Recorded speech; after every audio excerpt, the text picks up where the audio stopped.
everybody, and welcome back to my channel. Today I have my first discussion video with Abram, better known as Penguins Escapes. Would you like to introduce yourself? I can do that. I can give a little. Hey, everybody. First of all, thank you for having me. It's very exciting. I think this is my first appearance on someone else's channel. Yeah. So I'm going to be here. I'm going to do my very best. I write for GamingTrend.com, and I make YouTube videos on my own and just some of my own blog stuff. Usually lurking around Twitter saying something, usually a hot take. But right now we're talking Three Houses. I'm very excited about it. I am too. This is my most anticipated game of 2019, and 2018, and 2017. I've been waiting a while for this game. Ever since we just knew it was Yeah. coming. Yeah, that was really weird when you think about where we are now compared to the white screen we got with black text that says Fire Emblem exists and you'll play it. It's pretty crazy. Yeah, like... that that was a while ago. God. That was 2017, just before the NES remake, right? That was back in January, yeah. That was before That's not... Fire Emblem Heroes and the Gaiden remake, yeah. That's really cool. Now, you said it was your most anticipated game of the year. My most anticipated game of the year was Mario Maker, so I'm kind of riding it out, but it is releasing on the same day as my most anticipated game for the rest of the year, being Wolfenstein Youngblood. But don't worry, I'm still picking up Three Houses same day. I'm having a lot of fun with both. Yeah. I was gonna ask about Youngblood, like, was that expansion, but that's not... We don't want to get off topic of this video. Oh, no, we don't. I'd talk for the whole duration about how you should buy this game, and no one's marketing it, so I have to do it myself. But let's talk about Fire Emblem. That's what... Do you want to start off with the questions, since you're my guest? I would love to do that. Now, this is a question that pertains to something Nintendo tweeted out today, which is a gameplay feature, which I guess I wasn't really aware. I think something like this was in the Gaiden remake, which I didn't play, just for the record. What are your thoughts on the Divine Pulse? So, I'm pretty sure Divine Pulse is just, like, you can turn back, like, time for, like, a turn or something. Yeah. It was originally in Shadows of Valentia, the Gaiden remake, as just...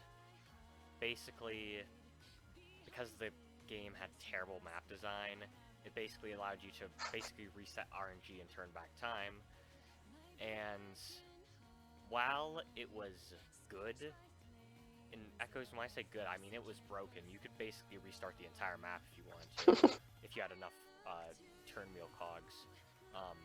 I think it's been toned down in this game, and for the better, because it makes your decisions just that much more important, and I think it's better, and it should be a mainstay in the series at this point. I think it's important to have that. Yeah, I think it's a totally fine addition, you know? Personally, I'm a permadeath and a ride it out permadeath guy. I've played Awakening like 4 or 5 times, and I think I made it to the end 2 or 3. I'm not great at Fire Emblem, but I love permadeath in Fire Emblem. So when one of my characters dies, I just count him as dead, and I keep rolling. And you can get yourself in a real pickle when you do that. But I think it makes the gameplay so much more fun. I have tried Iron Man a few times, and not a fan of it.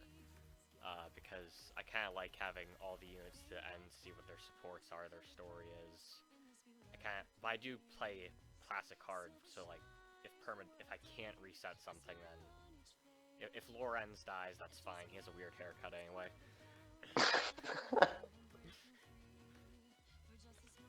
Okay. Yeah, and I think I should probably point out, just for the record, to that point, you're probably more the expert here. I did start with Awakening. I don't know if you're gonna ask me about that later on, but this will be... Awakening too, but I've just... Well, that's good then. I've played so much Fire Emblem since then, like, I've become an expert.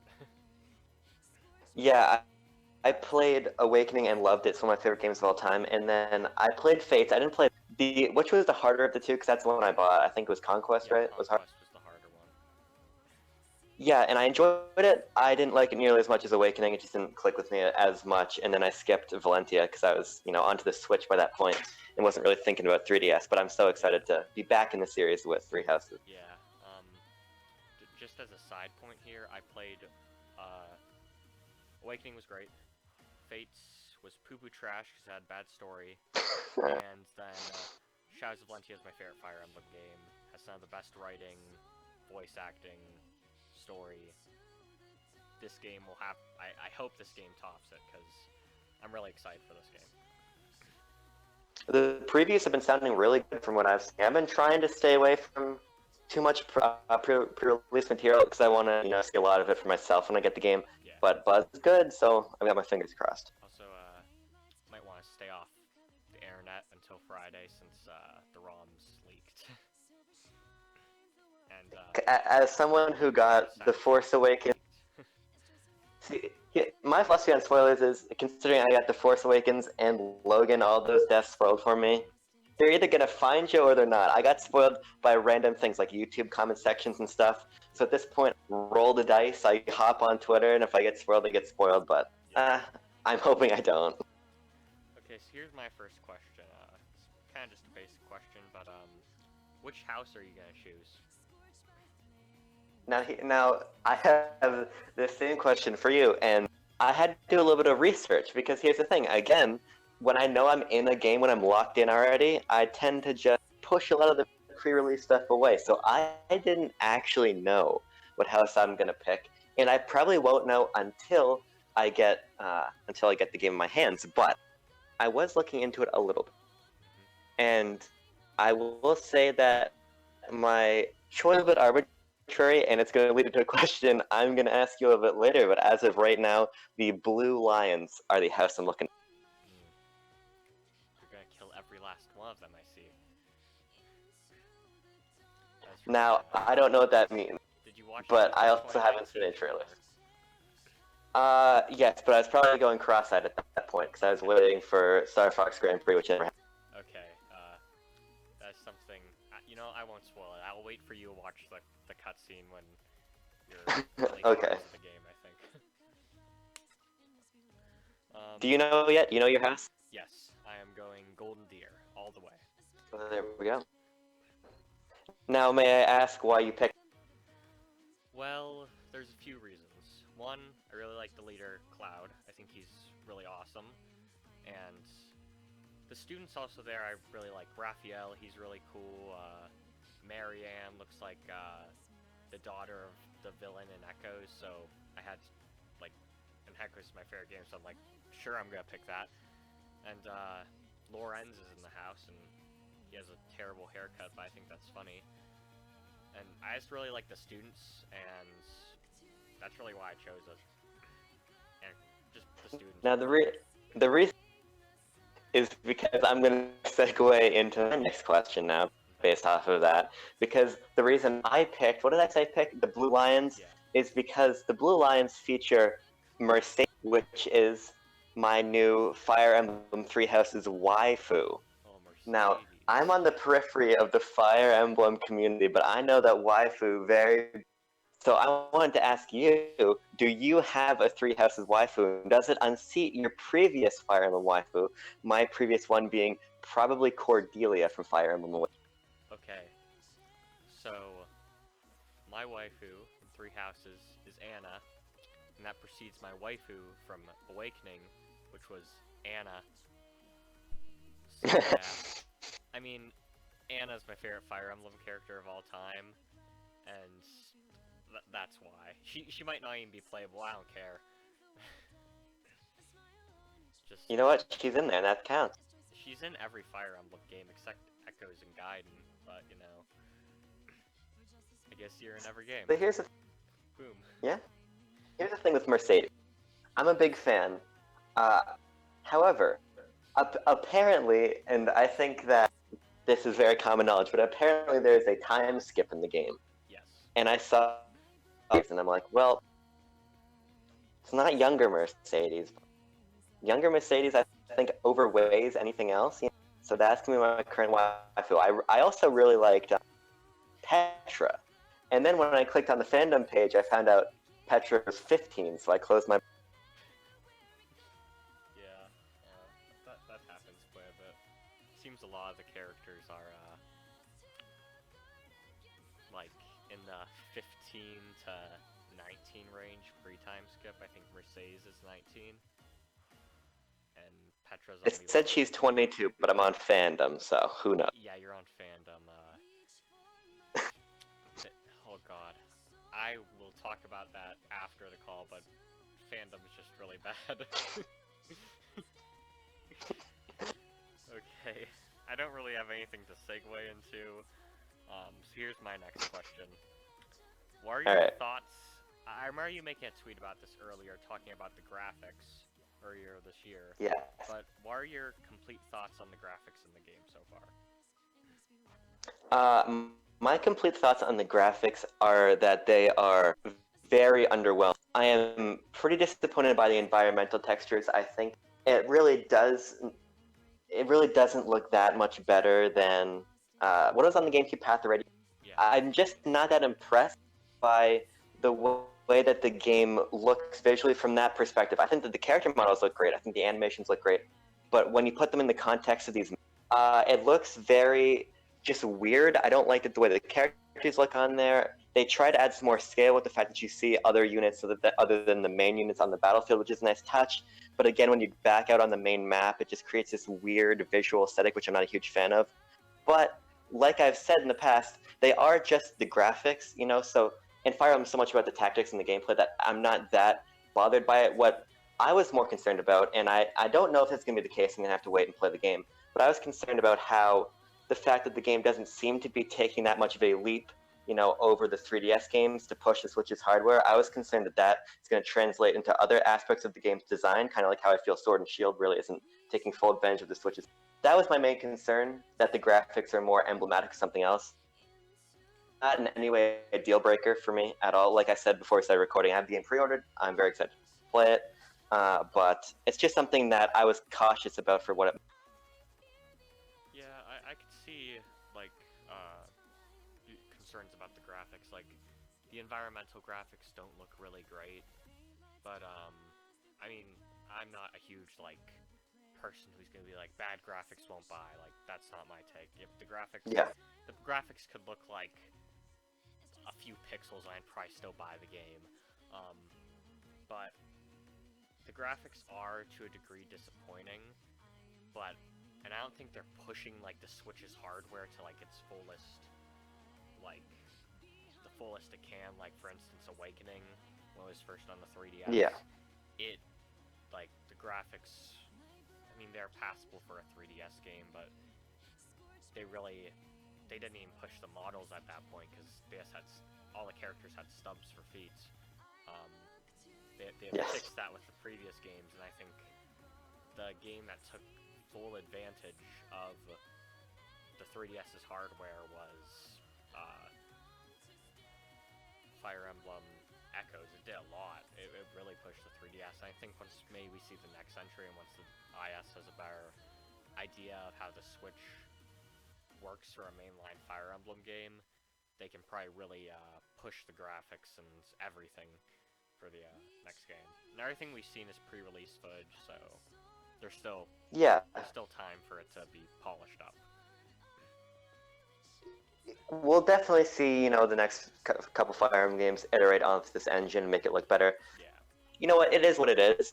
Like I said, I don't think that they're nearly bad enough for it to be like, whoa, this kind of makes me sit on the fence. It's very rare that a game's aesthetic really knocks me off of the but in this case, I'm just really hoping, like I said, that it's emblematic of things to come. But it seems like that there is a lot being done here to push the series forward and try new things, which does make me isn't a pretty safe translation of the successful 3DS formula onto the Switch. So speaking of that, I wanted to ask you about the lack of the weapons triangle, because that was something I was surprised to hear about. Tim Geddes from Kind of Funny was talking about the game because he hadn't gone with it for a little bit. I was surprised that this was removed. Is this something that affects you at all, do you think? I'm actually not surprised at all, really, because, I mean, in Echoes and Gaiden, the weapon triangle wasn't even there. It's not and now it's not in this game. And at first I was like, oh, there's no weapon triangle. Okay. Like, I just started thinking about, well, the weapon triangle's in Heroes, but this is like kind of like, I see it as a returning mechanic that kind of worked well in Echoes, because there were, like, you didn't see much axes, and while there are, and I think with the inclusion of much more weapon types in this game, like, you have, like, the gauntlet claws you can use and all that, I think that, just having all those things added on top of it is just, it's kind of gonna imbalance the weapon triangle, because Fates, when it had its weapon triangle, it was really weird, because, like, they had bows and daggers and all this other stuff into the weapon triangle, and it's just like a mess, so I think just having no weapon triangle is for the better, to be honest. Yeah, I have never paid any attention to weapons triangle. Even playing Awakening, it's not something that really crossed my mind. Now, but that's probably because, I just wasn't that experienced with the series of that. But I have never found it to be that essential of a mechanic. And not even one that always makes entire, just like logical sense. Like, why inherently is this axe better than the sword? I think, like, Pokemon's type advantages, disadvantages make way more sense. Arbitrarily, this weapon beats this weapon in the combat. So, I'm not going to miss it literally at all. Yeah, like, the weapon triangle in main series hasn't ever really mattered. Like, when you're playing, like, Fire Emblem Heroes, it matters, it definitely matters, but when you're, like, playing any, like, other main series game, it's not relevant at that point. It doesn't matter. And speaking of mechanics like that, my next question is, there's a lot of returning, and there's also been a few cut mechanics. Some of the returning ones are weapon durability, and I believe it's using the system from Genealogy and Thracia, which was basically, once your weapon durability hits 0, your weapon's in a broken state, and you can repair it. And we already talked about Milla's turn wheel time thing coming back, and what we were just talking about. And there's, I believe, Pair Up was cut. I just want to know your thoughts on these returning and cut mechanics. Yeah, I believe Pair Up was cut, because I haven't seen it anywhere, or any talk of it even. That's really interesting to me. So, I have way less to say about the weapon durability. I don't mind it at all in Fire Emblem. Yeah. I think it's totally... So, and the fact that I can just repair my weapons now, because I haven't played the two games you're referencing. By the way, Genealogy of the Holy Phenomenal subtitle, but that's totally unrelated. But yeah, so it's totally fine. That seems just like a total milquetoast addition change to the series. What I'm surprised about those is Pair Up being removed. Yeah. I took humongous advantage of when I played. I think it was. And I know. Gambit boost. In Gambit. Okay. Yeah, I think that's why it's removed. So what is Gambit? Because I'm not familiar with that system. So basically, like, I'm not all too familiar, but from what I've gained, like, when you have units close to each other and they have, like, those formations you've seen, like, it's like, I believe if characters are close to each other and they have the formations, they can basically power up the one character, and the formation can go out and attack it in a Gambit boost. That's as far as I know what a Gambit boost is, and they're apparently really good. And this, I think this is going to influence a lot of what my opinion really is on this. Marriage is gone. Can you repeat that? Is marriage is gone for this game? No. Or it's kids that's gone, right? Something is gone. I believe as supports are still in the game. I know that much. Okay. So marriage is still there, but I don't believe kids are in the game. I haven't seen.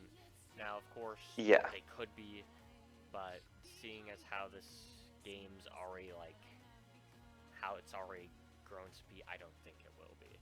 Because I know, as far as I know, there's no, like, you can get supports in pre-time skip, but you can't marry in pre-time skip. All relationship happens in post-time skip. Okay, so one thing I really enjoyed a lot about Fire Emblem Awakening was pairing up my characters and seeing how the relationship. And part of doing that for me was putting them together on the battlefield and having them fight side by side. Yeah. So not having that, I think, is going to in some capacity, lower the connection I feel towards my characters. And I think that that is such a crucial part of Fire Emblem because that's what you really feel when you lose somebody in permadeath. You know, when you work on a relationship with them or having them get with someone else. Like, I think could be a bummer. when you were talking about pair up and like having your characters paired up, I still think because in Echoes, instead of like there was no pair up in that game, and instead of there being Mm-hmm. like when characters were like, say you have a character like when characters were adjacent or in like a square radius around the one character, and one or the other got like a kill or was in combat, their support would grow slowly. They'd have to be right next to each other, but their support level would start growing if they could have a support. And I think that same thing is still in this game. While there isn't pair up, there's still supports will still be a thing. You probably still marry your characters together, but I just don't think that pair up's just gonna be there. It's just gonna be supports are just gonna function like they did in Echoes, I think. Yeah, then in that case, I think that that's fine. You know, frankly, pair up could get pretty broken sometimes with the right characters. It was broken. It was so broken. Yeah. So, I mean, I can see why they would do that from a gameplay perspective, and as long as there's a similar system in Three Houses to still build those relationships, then I don't really mind it being. Yeah, I mean, they're gonna bring. I mean, there's supports in the game, so I don't think they're gonna cut. If they cut that, a bunch of people would be mad. I might even be mad if they remove supports. Now, one thing I'm kind of curious about, because people have been talking a lot in previews about just how enormous this game is. Do you anticipate going through the game multiple times in different houses, and do you think actually too much here? Here's my take on it. Once I get through one run, I want to see how I feel about going through another run. Because I am super hyped for this game, and like, I hope the game gets here like a day early or something, because I want to start playing as soon as possible. But yeah, I'll have to see how I feel about another run after my initial first playthrough. But I know this game has a lot, and I don't think it's too much, to be honest, because when you, like, this is probably the biggest Fire Emblem game out there, but a lot of JRPGs are super long. Persona 5 is a great example. That game is, I think, 90 hours. So, yeah. I don't think this, and from what I've seen, this game's around anywhere from 60 to 80 hours. I don't think it's too much,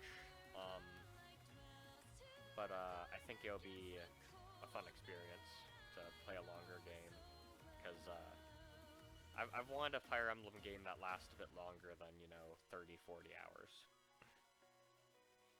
Yeah, so for me, yeah, a lot of this is going to come down to execution. I'm going to have to, how the story beats are handled as you're moving through, when you get to like hour 40, you're still as engaged as you were in the, the first 10 hours, first 20 hours of the game.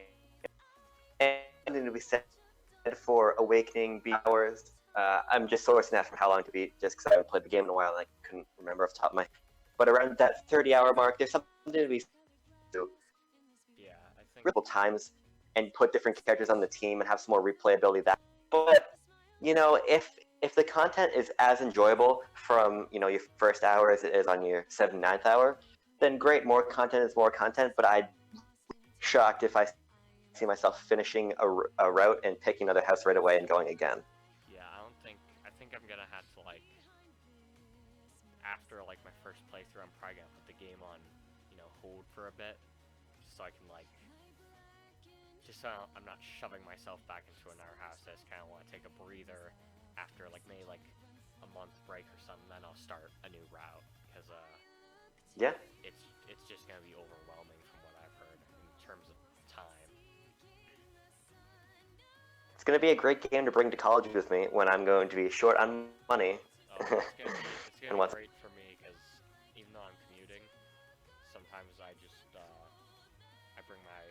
throw my Switch in my carrying case, so if I have like extra time, I can just play some Three Houses in the meantime and get some small stuff done, then go my next class or something. Yeah. So that kind of, yeah, go for it. So for my next question, I just wanted to ask, and this kind of goes back to marketing, which we were talking about at the start. Do you think the marketing in this game, how do you feel about it? Has it been good, bad, neutral? Now, here's what's interesting about it. I didn't really have a good finger on the pulse as to what the marketing was doing for the game, but looking on the eShop, it's charting incredibly high already for the game, not even being out yet. Yeah. Like, especially on the Japanese eShop, I think it hit the top 5 very early. Like, I'm talking like last week. Yeah. And I don't have my Switch in front of me right now, but I think on the US eShop, it's definitely high up on the bestsellers chart. So clearly, the marketing is resonating with people. For me, I would say that it's been fine, but Nintendo's done a good job of keeping it in my consciousness and knowing that it's coming out this Friday for sure. I could not mistake that release date if I wanted. Yeah. I am someone that likes to see some trailers, likes to decide, am I interested in this game? And if yes, then I'm basically tapped out. I'm going to play the game. I'm going to come to my own conclusions. Whatever, marketing material comes out, it's just something I'm going to experience on my own. So the fact that Nintendo is, making it so prevalent on my Twitter feed, on YouTube, it gets when the preview events going down, makes me think that they're very confident in the game and they're doing a really good job selling it to people. So I think the game is going to be huge, and I think the marketing is probably a large part of it. Yeah. I've gotten no shortage of ads on Twitter that yes, indeed, Yeah. this game is coming. And every time I haven't like really watched through the ads, but like I'm just like I think they're doing an amazing job. Gas Station on YouTube, he did an amazing video on the marketing and how Three Houses is kind of Fates had some really good marketing, even though it wasn't a great game. The marketing, they had some really good trailers and it got people really hyped for the game. And it feels this game is doing the same with its trailers. It's getting people really excited for Fire Emblem Three Houses. And I think this is a big step forward as compared to the last entry, Echoes, because the marketing for that game wasn't great. So I think they're... I mean, I don't think they anticipated the game to sell well, but I think them marketing this game as big as they are is really good, considering all the people complaining about that this game exists, i.e. Smash and Animal Crossing fans. You touched on something important, though. I think at the end when you said that, the marketing for Shadows of Valentia wasn't that big, so they didn't expect it to sell all that well. And I think that's totally right, just by nature of when they're releasing it post-Switch. It obviously just was not going to pull in that many people. But this, I think why the marketing is so strong, because this is their opportunity for things to be really big for Fire Emblem. Because Fire Emblem, of course, back in the upswing, starting with Awakening, but the 3DS did not have the same mind share and the same market share that the Switch did. Yeah. So I think this is going to be a humongous deal for Nintendo, and they recognize that. So I think the marketing is largely reflective of the fact that they know that this is going to sell big, and they want to do everything they can to propel Fire Emblem. Probably, I would say, and I'm curious what you would say about this, I think Fire Emblem right now is like a high B tier franchise for Nintendo, but I think they want to push it up into the A tier with this game. Yeah, I mean, even with Heroes, they've been marketing this game like crazy. Like yesterday, they released a banner with 3 lords and female Byleth. If you buy the game and register it through My Nintendo, you get a free male Byleth in the game. What else? They've been just giving free stuff away that has the insignia of the houses. They've been really pushing this game in their mobile game, which makes sense if you want to get people hyped for it. And they've just been, and I think they're really trying to push Fire Emblem to one of their probably best. I mean, the series is ranked in probably over $500 million from Heroes alone, and I think they're really trying to push it up to the greatness of maybe Pokemon. I don't know Yeah. what tier you would consider that, but for me that's an A tier. I think Pokemon is one of the elusive S tier franchises for Nintendo. What would you consider? And I really wouldn't put tiers? for S tier. I would say it's Pokemon, Smash Brothers, and Mario Kart, and then some more casual games as they hit. But in terms of sales potential, in terms of name recognition, I would say that those, when you look at critical response, sales potential, everything, that's the S tier. I think the S tier is really small. The A tier, I think, is much bigger, and I think that there's definitely a place for Fire Emblem in it. Yeah. The S tier, though, that's a hard one to get into, in my opinion. I don't think Fire Emblem will ever hit S tier, but I definitely think it'll be up there with like I think A tier. I'd consider Animal Crossing A tier. I don't think that's S tier. Absolutely. I think it'll be up there with Animal Crossing because I mean Smash has already done a great job at making everyone mad that Fire Emblem exists, which thinking about was a smart business move because people know Fire Emblem exists now. So I mean, Yeah. Speaking of that, I would much rather take one of these Three Houses characters than what's his name, Hero, the dumb Dragon Quest character that doesn't have a name. Yeah, whatever he is. The Luminary in Dragon Quest 11, and I think the hero is just because they're all like it's a bunch of different skins. They just use the hero as like a basic, name for all of them. I'm telling you right now, I would have liked Three Houses character Nova. I would have too, but that's just because I'm a Fire Emblem fan. But I do think Dragon Quest deserves a spot in Smash. But Yeah, they do. different They video do. for a different day. I think you just no. I just asked you a question. You can go next. All right. So I like kind of these top-down questions because I just think one of the things I love about the Switch is just how versatile it is with how I play.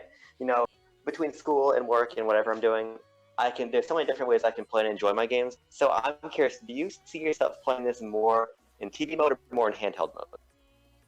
As of right now, because I'm at home, I've been playing my Switch a lot on TV mode. When I was in college and at a dorm, I played a lot in handheld mode. Yeah. Now that I'm not at a dorm anymore, I'm probably going to be playing a lot more in TV mode. But I'll definitely have to see once college starts and I'm commuting to and from college. I'll probably be bringing my Switch with me, so I play. If I have like a free block of time, I can just like play the Switch in my free time. But I definitely see myself playing it more in TV mode. For me, there's some games that I think are just more tailored to the handheld kind of burst experience. Because if I'm putting it up on the TV, it's probably something I'm going to be sinking a couple hours into. Yeah. But for Fire Emblem, I've always preferred, to hop in and do a chapter here, a chapter there. So for me, I think that this is a great handheld game, and there'll be, of course, I'll get the game probably for the first week. I'll be playing a lot every day. But as we get a little further out, and I'm more familiar with the game, I'll probably be playing, a chapter before I go to bed, maybe two. And I think that that's just a great handheld experience, a great cadence to experience the game at. Because I definitely don't want to rush this. I see this being a game that I don't finish for quite a while. Just with how big it is, and I'd rather take my time and have it be something that's always right on my home screen. I can always be popping in and doing a chapter, but jumping out when I get stressed out because I killed a character and I didn't want them to be dead, and playing something more relaxed. Yeah. But I think handheld mode is going to be how I play. So there's been. I see what you mean by hopping in and doing a chapter, and do you mind me spoiling a bit of gameplay here? It's just how the Go game for it. overall works. So. In this game, it works different from different Fire Emblem games because you have a calendar, and that calendar acts as an entire month to teach. Basically, for the whole Monday through Friday week, it's just teaching, and you can have either the game you can teach and choose what your students get better at and more proficient in, or you can have the game auto teach the week, so you don't have to do any of that. And then the weekends are Saturday and Sunday are basically your free time to, have meals with your students, talk with your students, put them out on missions, train, basically do everything that if you were to say grinding, or you can go fish or you can even have them change class. And then that entire month leads up to like the last day of the month, where you have one big chapter that you have to tackle. So it's basically like, I mean, you can still do missions on the weekends, like, and have like little missions you can do, and just like do that. But like defeating some beast or some bandits or something. But there's always a big chapter at the end of each month that acts as like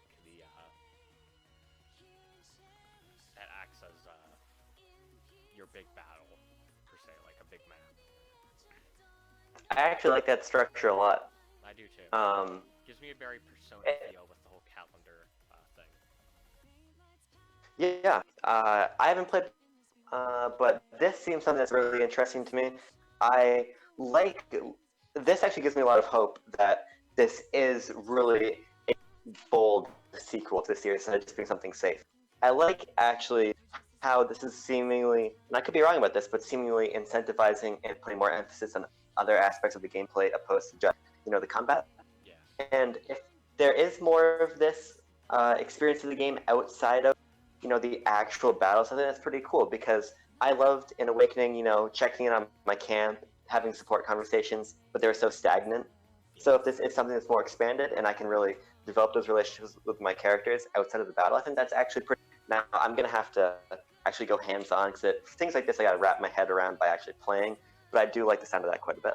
Yeah, like this is, and a lot of people like, and a big thing with the Switch that I've seen, at least, I don't know if everyone else has seen this, but I've seen the Switch taking their big franchises. Like, I think the best example for this so far is Legend of Zelda, where they took this game that is mainly just linear, and they just completely changed the formula on you to be an open world game, do what you want kind of thing, rather than a linear experience, go fight Ganon.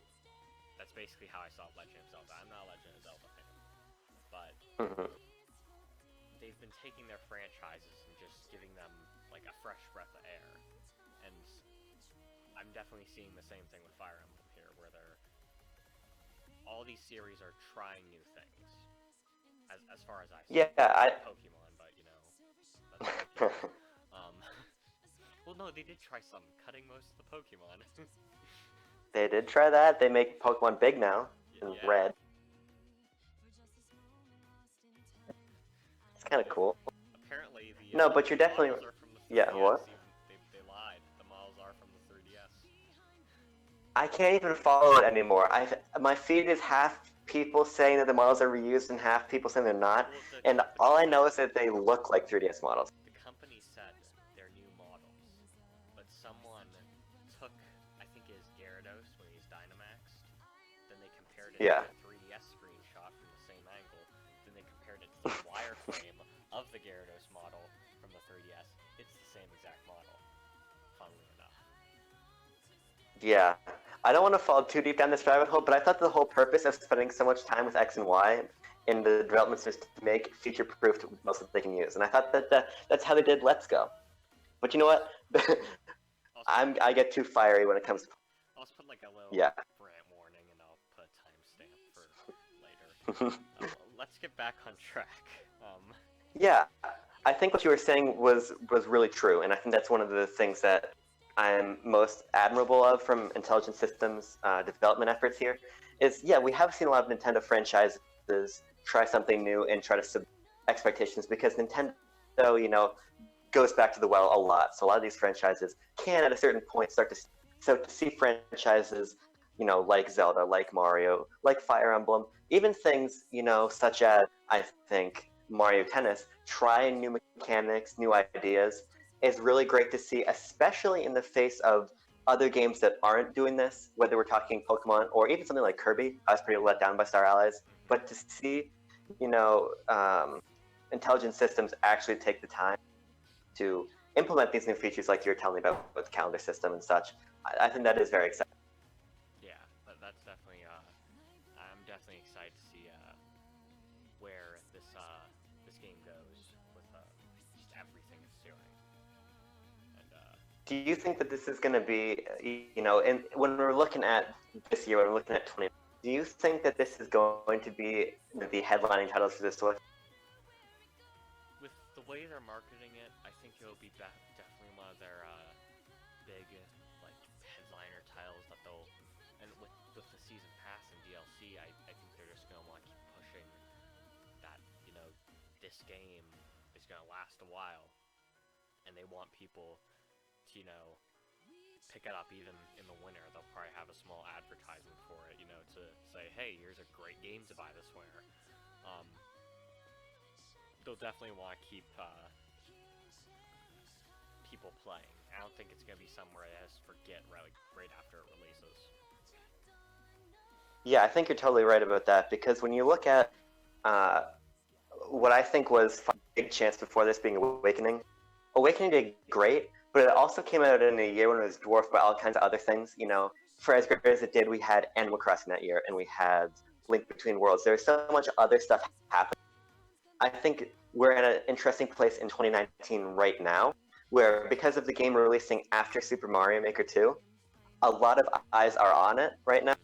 And Link's Awakening, and to an extent Luigi's Mansion 3, are big deals but Fire Emblem, I think, really has a good amount of time right now to dominate the conversation, at least until Link's Awakening, and then maybe even through it, considering that's, for as excited as I am about that game, a much smaller scale project, considering it is and it's not Breath of the Wild. So I think that this game is in a great position to really shape a lot of the conversation of the Switch and Nintendo this year, and I think it's actually pretty necessary, because we've got a lot of the headliners out of the way with the Switch's library. I hate when people say, Nintendo's libraries are running thin, how are they going to move units? We've got more things in the back. Animal Crossing is going to be huge, and a bunch of other franchises. But Fire Emblem does bring such a unique audience to the system, so I think giving this game a good period of time to really be the Switch, the big exclusive, I think is really important, and it's going to do great things for the ecosystem and just diversifying who's playing. Yeah, because I remember back in 2017 when Warriors released, it released like a week the week before Mario Odyssey released, which was a terrible move. You're putting a game you want to sell, and you put it right before the pretty much game, like one of the biggest games for the Switch, like the second biggest, I'd say, Odyssey. Yeah, that was astonishing. Yeah. I mean, that was just, they're doing it right, because we have this game, then we have probably till September to Link's Awakening, then October is Luigi's Mansion, and November is Pokemon, so there's a good amount of time, and you got Smash Bros. DLC and all of that coming soon as well. So I think Astral Chain could take a little bit of the conversation, but even with the great previews, I don't think Astral Chain is going to be nearly as big of a deal as Twitter has it hyped up to be. Yeah. Even though the game looks great, I think that Fire Emblem kind of just has a clear path until Zelda. Yeah. I think Nintendo will advertise Astral Chain, but they're definitely not going to advertise it as much as they are advertising Fire Emblem, because this is a game they want to do well. Yeah. Well, Astral Chain kind of feels like a one-off kind of thing they're doing. Apparently it's going to be a trilogy if the first one sells. Well, I've looked into Astral Chain, but I don't think I'll be buying it until Christmas at least. Hopefully the devs of Deus Ex Machina weren't hoping for a trilogy, considering that game launches a week before Link's Awakening. Oh, they're pulling a Warriors. Oh god. I'm so sorry. I don't get it. So, I have one last question for you, and I decided to get a bit more of a lighthearted one. Favorite and least favorite character so far? Of the game? Of the game, yes. Okay, because if we're going all of Fire Emblem, no, I don't know what I would have said for that. If we're going just for Three Houses? That'd be just Three Houses. Okay. I'm going to pull this fandom site again. I have it right here. Okay. Because right now, I gotta give my favorite to Mercedes. Mm-hmm. The name I don't know what her parents were thinking with the name, but Hey, maybe they really like the car. yeah, maybe. I'm not. I'm not liking. I'll be honest with you. I'm not liking the look of this guy here. His name's Rodrigue. I don't like his mustache. I'm not crazy about that. Can you send a image so I can see who you're Yes. talking about? Okay. See, now I've gotten myself a bit of a pickle here because I'm on 2 different devices. Yeah. I can never do anything on one device. Let me pull up. Wait. His name is Rodriguez under the others tab on this fandom page. He looks like he's performing Shakespeare, but forgot to shave. He looked like, we all knew that kid in high school who was really proud that they had a little bit of a mustache, but they probably shouldn't have. I'm not liking the look of him. I'll just put an image of him up on screen later. I like that. As for The other me, characters, yeah. yeah, I have no affinity to anybody really. That's my thing. The story is largely a mystery to me at this point. I'm going by facial hair and waifu potential at this point, so my opinion is going to be, rather uninformed. Yeah. In terms of mine, I'm gonna say my favorite. Even though I like Anna and she's my favorite Fire Emblem character, I'm gonna have to give it to Claude. I mean, he's the Golden Deer leader. His voice actor's having a lot of fun with this. He's just looks like he's just gonna be a really fun character. And that's for my. He's got a cool design. Yeah, he's got a really cool design, and I really like his time skip design as well. As for my least favorite character, I'm gonna have to probably. It's always hard to choose like a least favorite out of the cast. I'm gonna say Lorenz because his hair. Pretty time. There's some bold-fashioned choices being made by the characters in the Three Houses roster. Some of them really pay off, some of them really don't. They gave the character designer of this game, they gave her a lot of freedom. And, to draw the characters the way she wants, they gave her a lot of freedom. Yeah. And she likes, apparently she likes giving, guys some very weird bangs and hairstyles, so... I guess we'll have to see when the game releases everyone, but I'm excited, at least to say. Yeah. Do you have any more questions? I guess my final... Yeah, I got one final question for you. This is more of a little bit, just a little bit of a challenge, and we can check back in on this. I think Thursday morning is the embargo left. What do you think the Metacritic score for this game is going to be? Oh boy, the Metacritic score.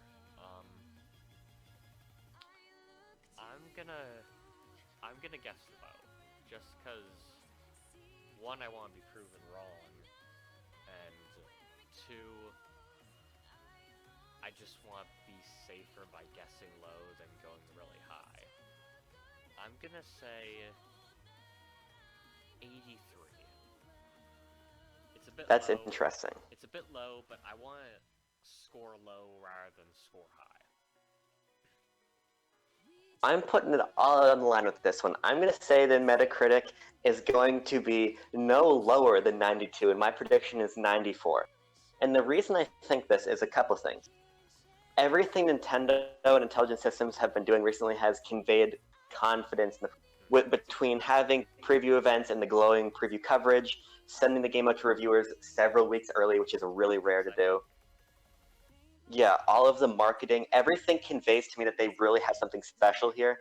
And Awakening has a 92, I just checked. So I really do think that this is going to be a humongous game, not only for the series, but just for Nintendo's whole Switch vertical. So I'm shooting high, I'm saying 94. I definitely want to say like in the 90s, because I know this game will do great, and I know they're super confident. I'm just scoring low because I've seen games that have gotten great marketing and have looked great, they just didn't do well because of one thing or another. And yeah, if something were to happen where this game just flops for some reason, I